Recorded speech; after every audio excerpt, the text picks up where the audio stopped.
CHAPTER 36. The Quarter-Deck. Enter Ahab, then all.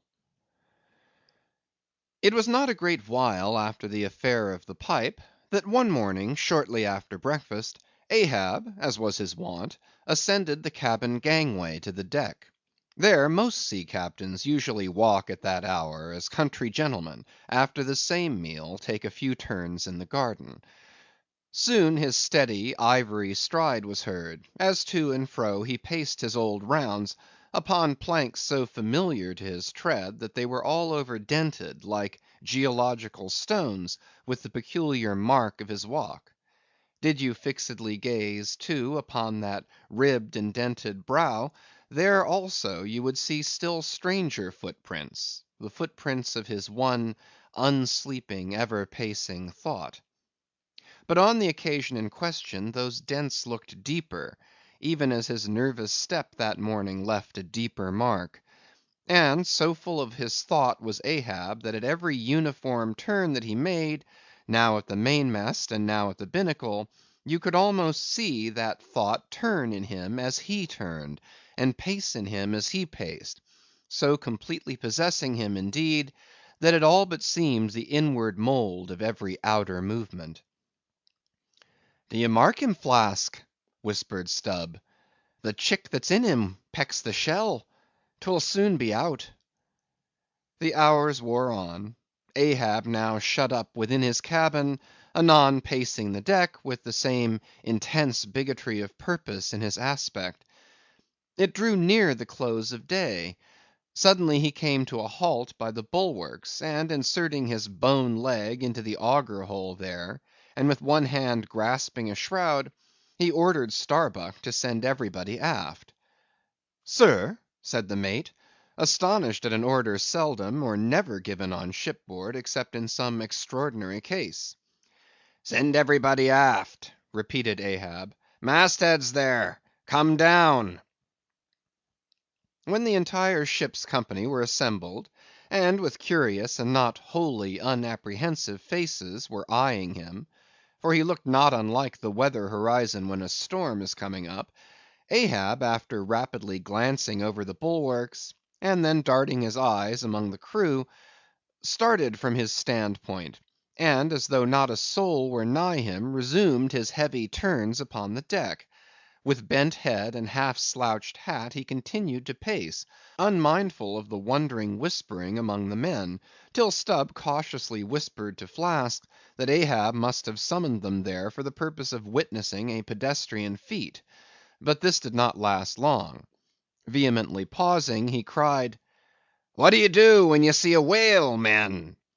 "Sing out for him," was the impulsive rejoinder from a score of clubbed voices. "Good!" cried Ahab, with a wild approval in his tones, observing the hearty animation into which his unexpected question had so magnetically thrown them. "And what do ye do next, men?" "Lower away, and after him." "And what tune is it ye pull to, men?" "A dead whale, or a stove boat." More and more strangely and fiercely glad and approving grew the countenance of the old man at every shout, while the mariners began to gaze curiously at each other, as if marvelling how it was that they themselves became so excited at such seemingly purposeless questions. But they were all eagerness again, as Ahab, now half revolving in his pivot hole, with one hand reaching high up a shroud, and tightly, almost convulsively grasping it, addressed them thus: "All ye mastheaders have before now heard me give orders about a white whale. Look ye, do ye see this Spanish ounce of gold?" holding up a broad bright coin to the sun. "It is a $16 piece, men. Do ye see it? Mr. Starbuck, hand me yon top‐maul." While the mate was getting the hammer, Ahab, without speaking, was slowly rubbing the gold piece against the skirts of his jacket, as if to heighten its lustre, and without using any words was meanwhile lowly humming to himself, producing a sound so strangely muffled and inarticulate, that it seemed the mechanical humming of the wheels of his vitality in him. Receiving the top maul from Starbuck, he advanced towards the mainmast with the hammer uplifted in one hand, exhibiting the gold with the other, and with a high raised voice exclaiming, "Whosoever of ye raises me a white-headed whale, with a wrinkled brow and a crooked jaw, whosoever of ye raises me that white-headed whale, with 3 holes punctured in his starboard fluke, look ye, whosoever of ye raises me that same white whale, he shall have this gold ounce, my boys." "Huzza, huzza!" cried the seamen, as with swinging tarpaulins they hailed the act of nailing the gold to the mast. "It's a white whale, I say," resumed Ahab, as he threw down the top maul. "A white whale. Skin your eyes for him, men. Look sharp, for white water. If ye see but a bubble, sing out." All this while Tashtego, Daggoo, and Queequeg had looked on with even more intense interest and surprise than the rest; and at the mention of the wrinkled brow and crooked jaw, they had started as if each was separately touched by some specific recollection. "Captain Ahab," said Tashtego, "that white whale must be the same that some call Moby-Dick." "Moby-Dick!" shouted Ahab. "Do ye know the white whale then, Tash?" "Does he fantail a little curious, sir, before he goes down?" said the Gay Header, deliberately. "And he has a curious spout, too," said Daggoo, "very bushy, even for a parmacetty, and mighty quick, Captain Ahab?" "And he have 1, 2, 3, oh! good many iron in him hide, too, Captain," cried Queequeg, disjointedly. "All twisky betwisk like him, faltering hard for a word, and screwing his hand round and round as though uncorking a bottle, like him. "Corkscrew!" cried Ahab. "Aye, Queequeg, the harpoons lie all twisted and wrenched in him. Aye, Daggoo, his spout is a big one, like a whole shock of wheat, and white as a pile of our Nantucket wool after the great annual sheep shearing. Aye, Tashtego, and he fantails like a split jib in a squall. Death and devils, men, it is Moby-Dick ye have seen. Moby-Dick! Moby-Dick!" "Captain Ahab," said Starbuck, who with Stubb and Flask had thus far been eyeing his superior with increasing surprise, but at last seemed struck with a thought, which somewhat explained all the wonder. "Captain Ahab, I have heard of Moby-Dick, but it was not Moby-Dick that took off thy leg." "Who told thee that?" cried Ahab; then pausing, "Aye, Starbuck, aye, my hearties, all around, it was Moby-Dick that dismasted me. Moby-Dick that brought me to this dead stump I stand on now.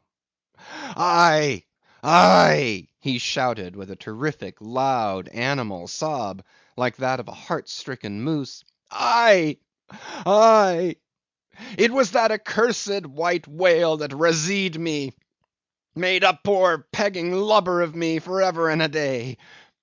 Then tossing both arms with measureless imprecations, he shouted out, "Aye, aye, and I'll chase him round Good Hope, and round the Horn, and round the Norway Maelstrom, and round perdition's flames before I give him up. And this is what ye have shipped for, men, to chase that white whale on both sides of land, and over all sides of the earth, till he spouts black blood and rolls fin out. What say ye, men? Will ye splice hands on it now? I think ye do look brave."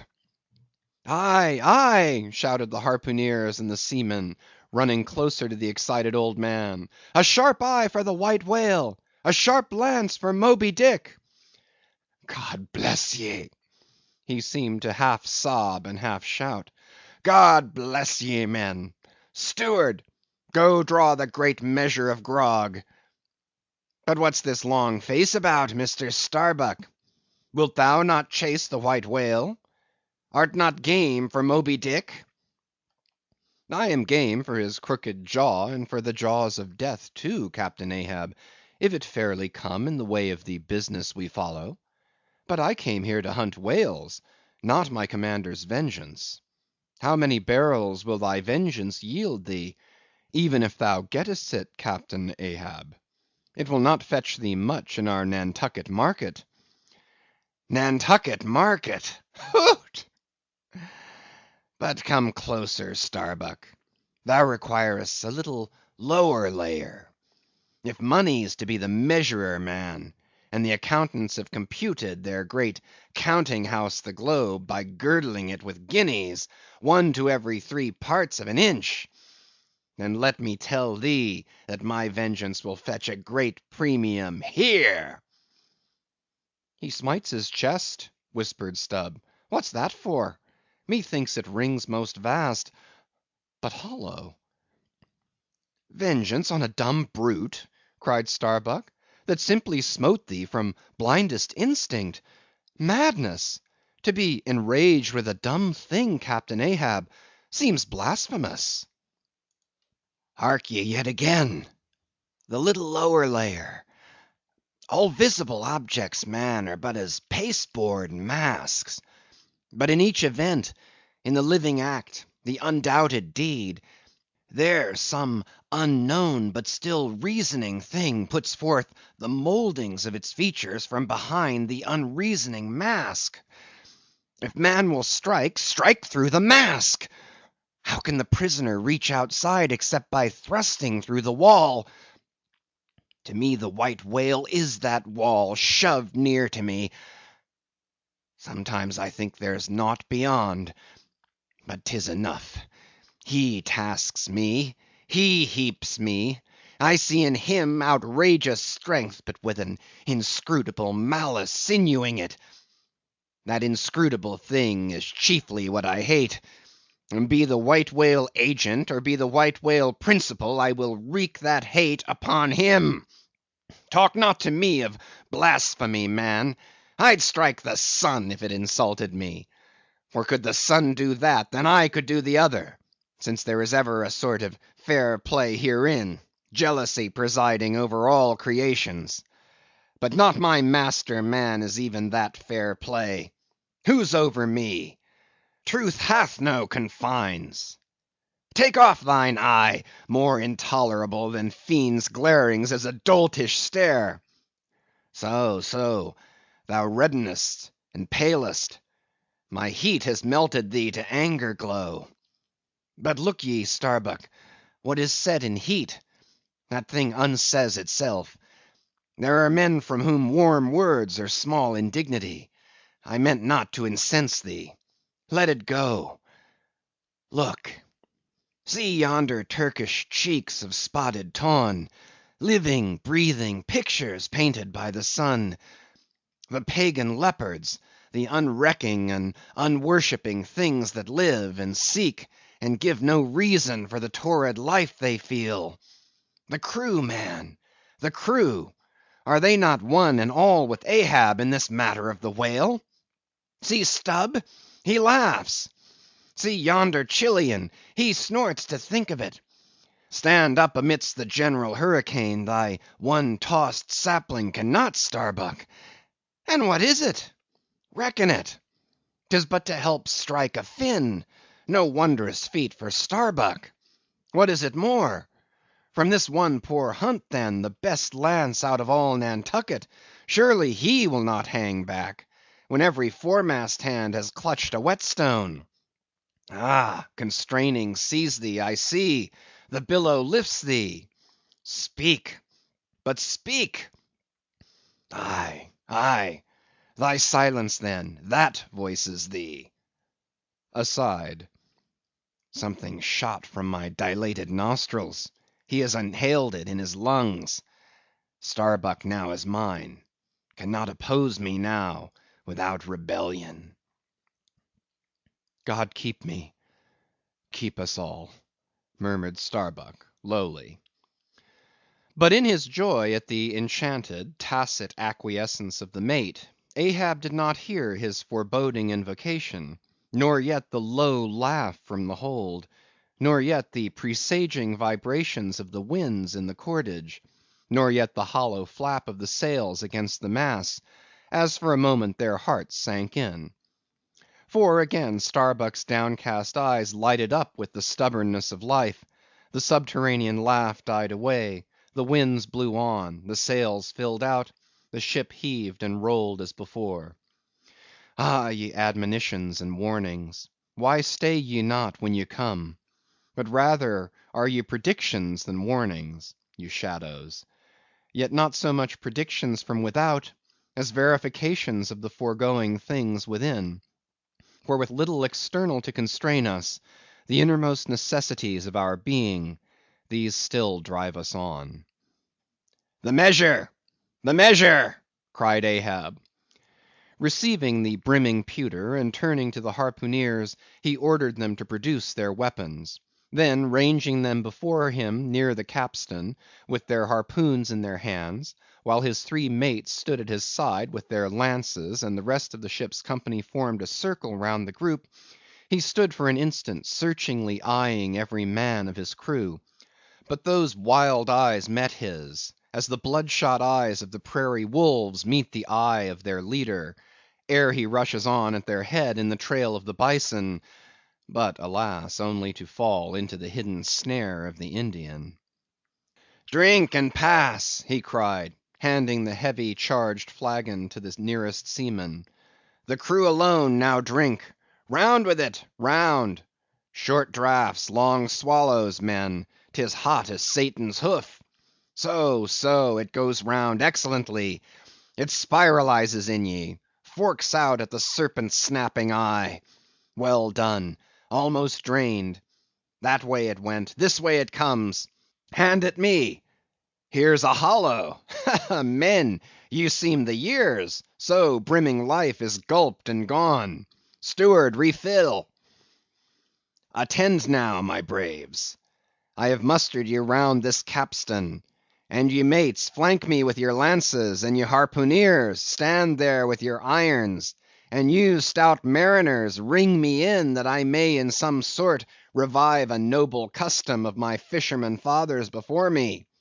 Oh, men, you will yet see that—ha, boy, come back? Bad pennies come not sooner. Hand it me. Why, now this pewter had run brimming again, wert not thou St. Vitus's imp. Away, thou ague! Advance, ye mates. Cross your lances full before me. Well done. Let me touch the axis.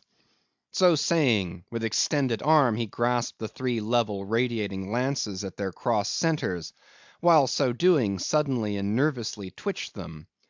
Meanwhile glancing intently from Starbuck to Stubb, from Stubb to Flask. It seemed as though by some nameless interior volition, he would fain have shocked into them the same fiery emotion accumulated within the Leyden jar of his own magnetic life. The three mates quailed before his strong, sustained, and mystic aspect. Stubb and Flask looked sideways from him. The honest eye of Starbuck fell downright. In vain, cried Ahab, but maybe 'tis well. For did ye three but once take the full forced shock, then mine own electric thing, that perhaps had expired from out me. Perchance, too, it would have dropped ye dead. Perchance ye need it not. Down, lances! And now, ye mates, I do appoint ye three cup-bearers to my three pagan kinsmen there. Yon three most honorable gentlemen and noblemen, my valiant harpooneers. Disdain the task? What, when the great Pope washes the feet of beggars, using his tiara for ewer? Oh, my sweet cardinals, your own condescension, that shall bend ye to it. I do not order ye, ye will it. Cut your seizings and draw the poles, ye harpooneers. Silently obeying the order, the three harpooneers now stood, with the detached iron part of their harpoons, some 3 feet long, held barbs up before him. Stab me not with that keen steel. Cant them over. Know ye not the goblet end? Turn up the socket. So, so. Now, ye cup-bearers, advance. The irons!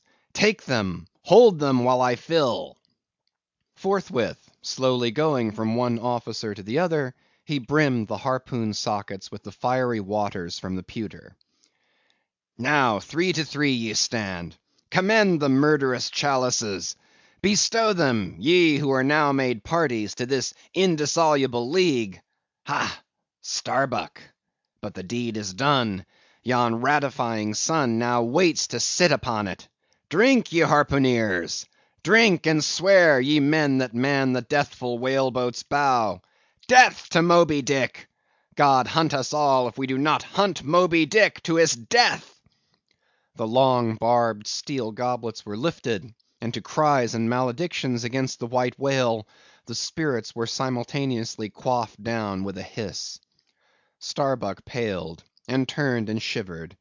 Once more, and finally, the replenished pewter went the rounds among the frantic crew, when, waving his free hand to them, they all dispersed, and Ahab retired within his cabin. CHAPTER 37. Sunset.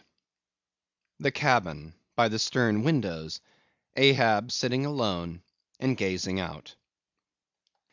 I leave a white and turbid wake, pale waters, paler cheeks where'er I sail. The envious billows sidelong swell to whelm my track.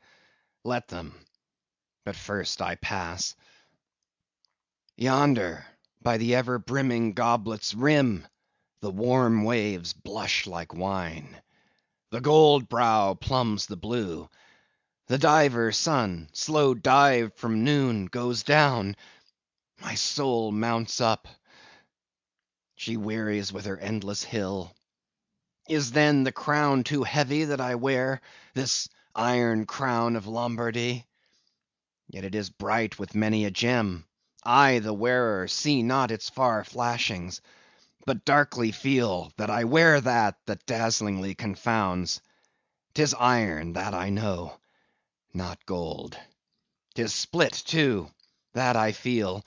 The jagged edge galls me so. My brain seems to beat against the solid metal. Aye, steel skull mine, the sort that needs no helmet from the most brain-battering fight. Dry heat upon my brow. Oh, time was, when as the sunrise nobly spurred me, so the sunset soothed. No more. This lovely light, it lights not me. All loveliness is anguish to me, since I can ne'er enjoy. Gifted with the high perception, I lack the low enjoying power. Damned most subtly and most malignantly. Damned in the midst of paradise. Good night, good night. Waving his hand, he moves from the window. 'Twas not so hard a task. I thought to find one stubborn at the least. But my one cogged circle fits into all their various wheels, and they revolve. Or, if you will, like so many ant hills of powder, they all stand before me, and I their match. Oh, hard, that to fire others the match itself must needs be wasting. What I've dared, I've willed, and what I've willed, I'll do. They think me mad. Starbuck does. But I'm demoniac. I am madness maddened. That wild madness that's only calm to comprehend itself. The prophecy was that I should be dismembered, and I lost this leg. I now prophesy that I will dismember my dismemberer. Now, then, be the prophet and the fulfiller one. That's more than ye great gods ever were. I laugh and hoot at ye cricket players, ye pugilists, ye deaf Burkes and blinded Bendigos. I will not say as schoolboys do to bullies, take some one of your own size, don't pummel me. No, you've knocked me down, and I am up again, but ye have run and hidden. Come forth from behind your cotton bags. I have no long gun to reach ye. Come, Ahab's compliments to ye. Come and see if ye can swerve me. Swerve me? You cannot swerve me, else ye swerve yourselves. Man has ye there. Swerve me? The path to my fixed purpose is laid with iron rails, whereon my soul is grooved to run. Over unsounded gorges, through the rifled hearts of mountains, under torrents' beds unerringly I rush. Naught's an obstacle, naught's an angle to the iron way. CHAPTER 38. Dusk. By the mainmast, Starbuck leaning against it. My soul is more than matched. She's overmanned, and by a madman. Insufferable sting that sanity should ground arms on such a field. But he drilled deep down, and blasted all my reason out of me. I think I see his impious end, but feel that I must help him to it. Will I, nill I, the ineffable thing has tied me to him, tows me with a cable I have no knife to cut. Horrible old man! Who's over him, he cries. Aye, he would be a democrat to all above. Look how he lords it over all below. Oh, I plainly see my miserable office. To obey rebelling, and worse yet, to hate with a touch of pity. For in his eyes I read some lurid woe would shrivel me up, had I it. Yet is there hope, time and tide flow wide. The hated whale has the round watery world to swim in, as the small goldfish has its glassy globe. His heaven insulting purpose God may wedge aside. I would up heart, were it not like lead. But my whole clock's run down, my heart the all-controlling weight I have no key to lift again. A burst of revelry from the forecastle. Oh God, to sail with such a heathen crew that have small touch of human mothers in them, whelped somewhere by the sharkish sea. The white whale is their demigorgon. Hark! the infernal orgies, that revelry is forward. Mark the unfaltering silence aft. Methinks it pictures life. Foremost through the sparkling sea shoots the gay, embattled, bantering bow, but only to drag dark Ahab after it, where he broods within his sternward cabin, builded over the dead water of the wake, and further on hunted by its wolfish gurglings. The long howl thrills me through. Peace, ye revellers, and set the watch! Oh, life! 'tis an hour like this, with soul beat down and held to knowledge, as wild untutored things are forced to feed. Oh, life! 'tis now that I do feel the latent horror in thee. But 'tis not me; that horror's out of me; and with the soft feeling of the human in me, yet I will try to fight ye, ye grim phantom futures. Stand by me, hold me, bind me, oh ye blessed influences! CHAPTER 39. First Night Watch, Foretop. Stubb, solus, and mending a brace. Ha, ha, ha, ha! Ahem! Clear my throat. I've been thinking over it ever since, and that ha ha's the final consequence. Why so? Because a laugh's the wisest, easiest answer to all that's queer, and come what will, one's comfort's always left. That unfailing comfort is, it's all predestinated.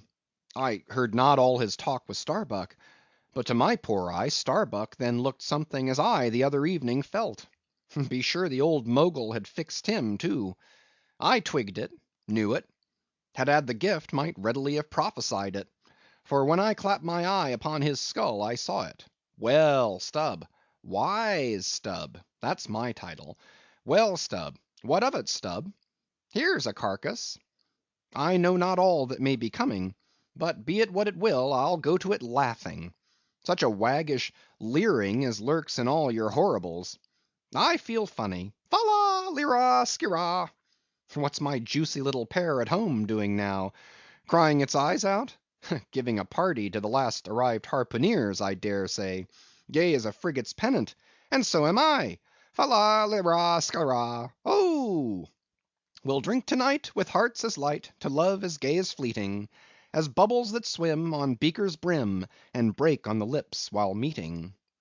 A brave stave that. Who calls? Mr. Starbuck. Aye, aye, sir. Aside. He's my superior. He has his too, if I'm not mistaken. Aye, aye, sir. Just through with this job. Coming. CHAPTER 40. Midnight, Forecastle. Harpooneers and Sailors. Foresail rises and discovers the watch standing, lounging, leaning, and lying in various attitudes, all singing in chorus. Farewell and adieu to you, Spanish ladies, farewell and adieu to you, ladies of Spain. Our captain's commanded— First Nantucket sailor. Oh, boys, don't be sentimental, it's bad for the digestion. Take a tonic and follow me. Sings, and all follow. Our captain stood upon the deck, a spy-glass in his hand, a viewing of those gallant whales that blew at every strand. Oh, your tubs and your boats, my boys, and by your braces stand, and we'll have one of those fine whales. Hand, boys, over hand. So be cheery, my lads, may your hearts never fail, while the bold harpooneer is striking the whale. Mate's voice from the quarter-deck. 8 bells there, forward. Second Nantucket sailor. Avast the chorus! 8 bells there. D'ye hear, bell boy? Strike the bell 8, thou Pip, thou blackling, and let me call the watch. I've the sort of mouth for that, the hogshead mouth. So, so, thrusts his head down the scuttle. Starbolines, ahoy! 8 bells there below, tumble up! Dutch sailor. Grand snoozing tonight, matey, fat night for that. I mark this in our old Mogul's wine, it's quite deadening to some as filliping to others. We sing, they sleep, aye, lie down there like ground tear butts. At 'em again. There, take this copper pump and hail 'em through it. Tell 'em to avast dreaming of their lasses. Tell 'em it's the resurrection, that they must kiss their last and come to judgment. That's the way, that's it. Thy throat ain't spoiled with eating Amsterdam butter.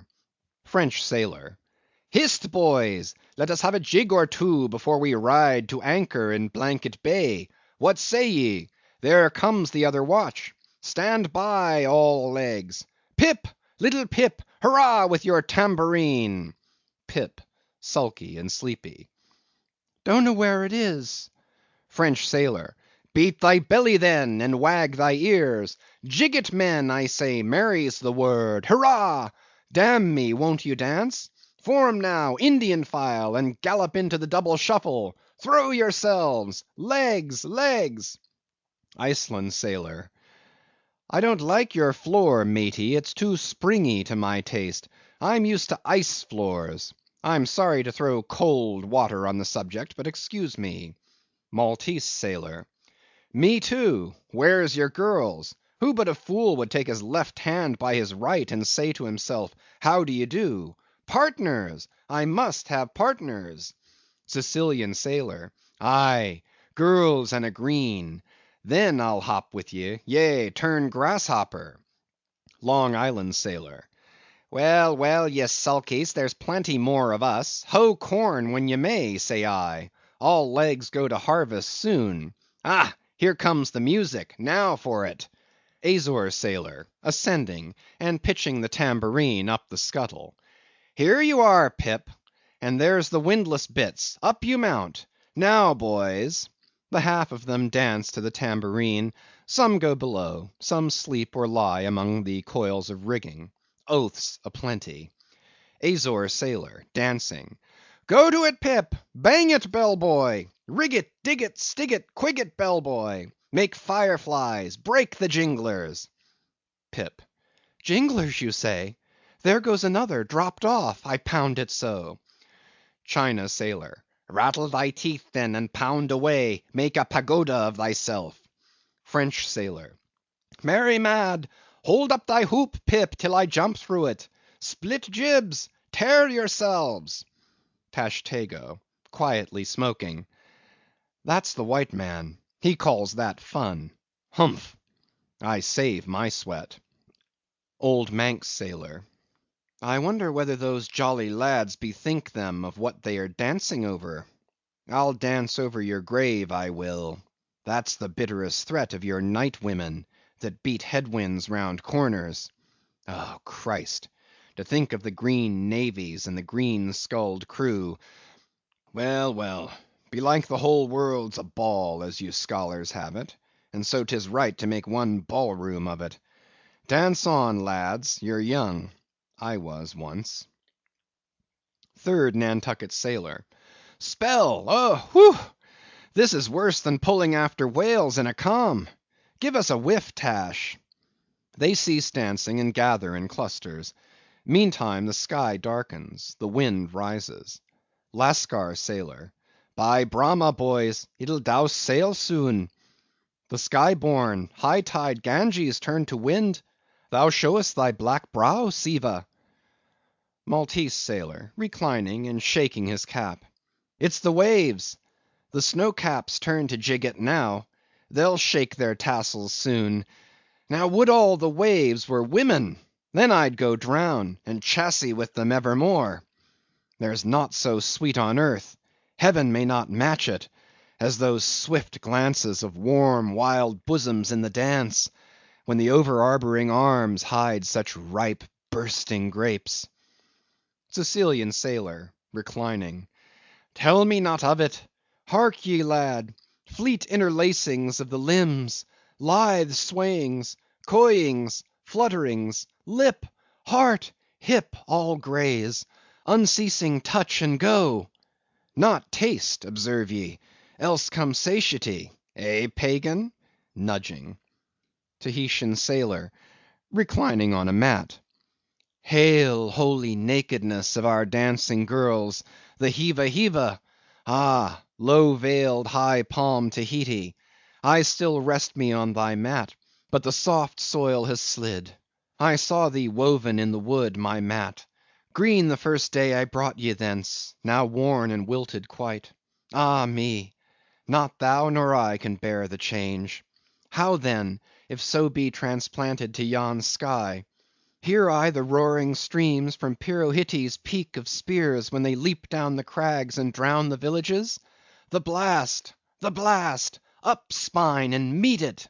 Leaps to his feet. Portuguese sailor. How the sea rolls, swashing 'gainst the side! Stand by for reefing, hearties! The winds are just crossing swords; pell-mell they go lunging presently. Danish sailor. Crack, crack, old ship! So long as thou crackest, thou holdest. Well done! The mate there holds ye to it stiffly.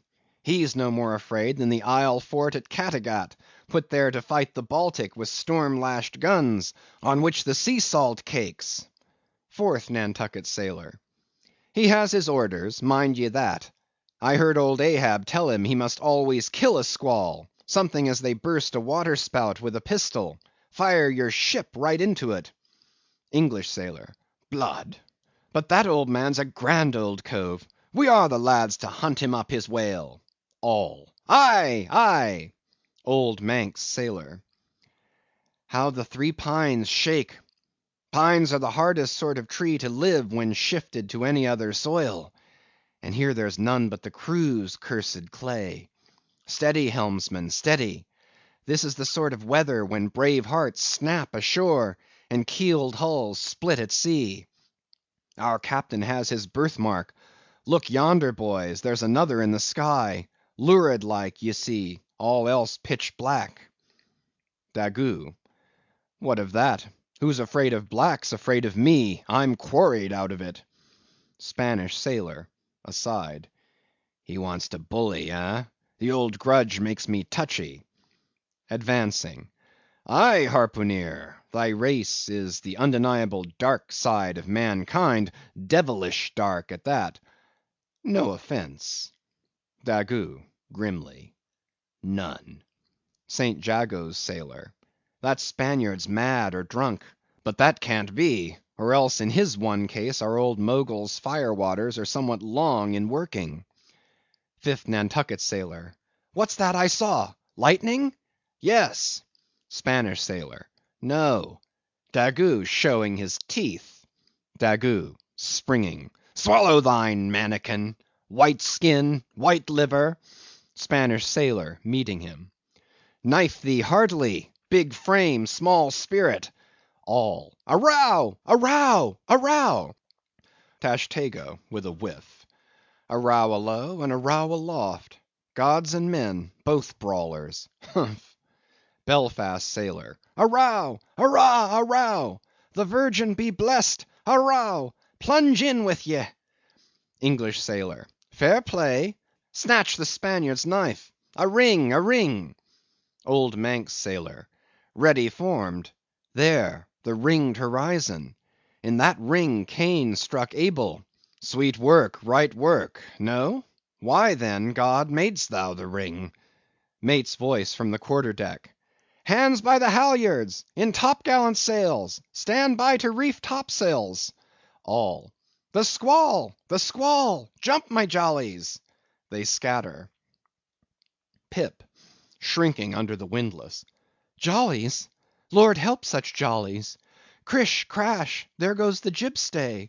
Blang, whang! God! Duck lower, Pip! Here comes the royal yard! It's worse than being in the World Woods, the last day of the year. Who'd go climbing after chestnuts now? But there they go all cursing, and here I don't. Fine prospects to 'em. They're on the road to heaven. Hold on hard. Jiminy, what a squall! But those chaps are worse yet. They are your white squalls, they. White squalls? White whale? Sure, sure. Here have I heard all their chat just now, and the white whale, sure, sure, but spoken of once, and only this evening. It makes me jingle all over like my tambourine. That anaconda of an old man swore 'em in to hunt him. Oh, thou big white God aloft there somewhere in yon darkness, have mercy on this small black boy down here. Preserve him from all men that have no bowels to feel fear.